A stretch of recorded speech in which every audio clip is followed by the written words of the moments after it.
Yes guys, Mr. P here. I hope you are well and enjoying your well-deserved summer holidays. And I thought I'd bring a little video looking at 5 different types of teachers you find during the summer holidays. And I am not in any way, shape or form trying to pass any sort of judgment here. It's just sort of showcasing how different we all are as teachers and how you'll never get 2 teachers that are the exact same both in and outside the classroom, and how we should embrace this and actually celebrate it. But I hope you can identify yourself in one of these examples. So number 1 are the workaholics, those teachers who just cannot switch off, and even through the holidays they are in some way, shape or form doing some sort of work, whether it's reading, whether it's writing, whether it's planning, whether it's being in school pretty much every day, changing displays, setting new book corners up, whatever it might be. And these teachers are probably reveling in the fact that you have to wear face masks in public places, because it's just giving them the perfect opportunity to up their teacher stare game. You can only express your whole facial expression through your eyes wearing that mask. So when they're in the middle of Asda and they see someone who's not keeping their distance, not keeping their 2 meters, they can just turn and give them the teacher stare so that they are ready for September. My only issue is when a very small minority of these types of teachers expect everyone else within teaching to be the exact same as them, and it just does not happen. So number 2, we're talking about the sneaky assassins. These teachers who are giving it all of this about how they're not doing any sort of work at all, but actually behind closed doors they're doing quite a bit. Do you remember back in school there was always that one child who, whenever it came to any sort of test or any sort of exam, was always like, oh no, I've not done any revision, no, I'm going to really fail this, I've not even looked at the textbook, I don't even know what this exam's going to be about. Then they came out with like an A star and you were just left with your D, like, you said you didn't do any sort of revision. This is what I'm talking about. So they're probably in the WhatsApp group, oh no, I've not done any work, no, I've just completely switched off, and you're like, good, I'm not the only one. But actually they're sneaking into school, doing their classrooms up, they're doing a bit of reading and research on Twitter, whatever it might be, and before you know it their classroom looks great and you've not even put the date on the board. And just make sure you call them out if they ever do give it that, you know, oh, I've not done any work. Hang on a second, Your Honour, can I please present Exhibit A, this teacher's Pinterest page, which will clearly show that there were numerous posts over the summer showing her new classroom display. Exhibit B, yeah, the Instagram page they've managed to set up and gain thousands of followers based on all the resources they have created over the summer. So number 3 are the procrastinators. These are the teachers who have every intention of doing some sort of work at some point during the summer holiday.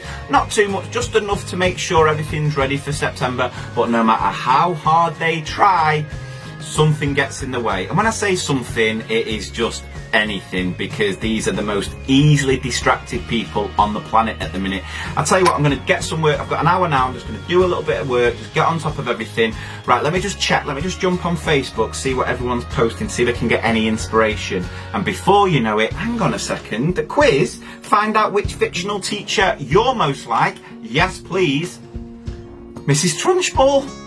Who'd have thought it? And listen, I can empathise with that, because I can procrastinate with the best of them, but you've just got to be very, very careful in this day and age, because if you do spend a little bit too much time on the old social media, you can jump through a few rabbit holes, and before you know it, you're one of these people who suddenly believe it's all a conspiracy. Bill Gates is a lizard who controls the earth through 5G masts, which is what created the coronavirus and spread it around the world. And if you don't talk about it and call it out in your little echo chamber, we'll have nanobots inside our vaccines that will just control us forever. And there'll probably be an intervention within the first week of September reminding you about Year 7 history. Remember primary and secondary sources? Yeah? Remember looking at the credibility of information and using critical thinking so you can make really informed, intelligent opinions on subjects? And number 4, we are at the opposite end of the scale. These are the teachers and staff who, from the moment that bell went on the last Friday in July,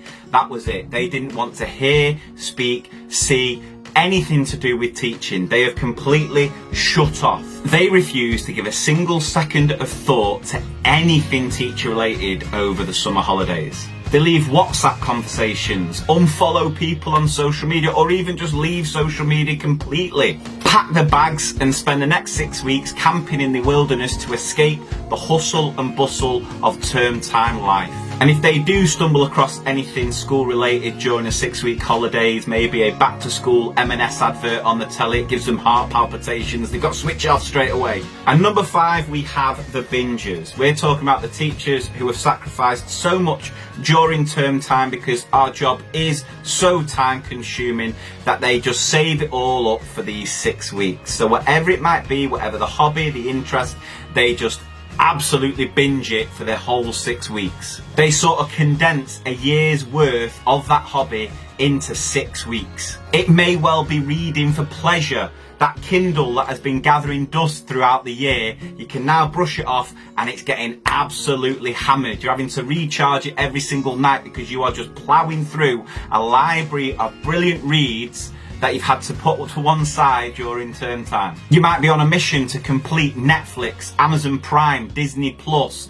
You suddenly become that child who used to deal with the panini stickers and needed like one sticker to complete the whole pack, but rather than got with swapsies, you're like scene with every TV show. It might be hitting the gym every single day of the summer holidays, getting that move goal smashed on your watch each day, or just spending that quality time with your friends and family, making the most of each day that you have. Or it might just be binging on doing absolutely nothing, just binging, sitting on a couch, binge napping every single day. So there you have it, guys. I hope you were able to relate to at least one of those, and if you do, make the most of it over these next few weeks. Whatever it is that gives you that enjoyment, that puts a smile on your face, do it to the max, because this is what this time is for. You have earned it, you deserve it, so make the most of it, because before you know it, we'll be back in class in September and it'll be 110 miles per hour again. So as always, thank you very, very much for watching. Please do feel free to share and tag your teacher friends in. I'll be back with something again very, very soon. Take care of yourselves. Thanks for watching.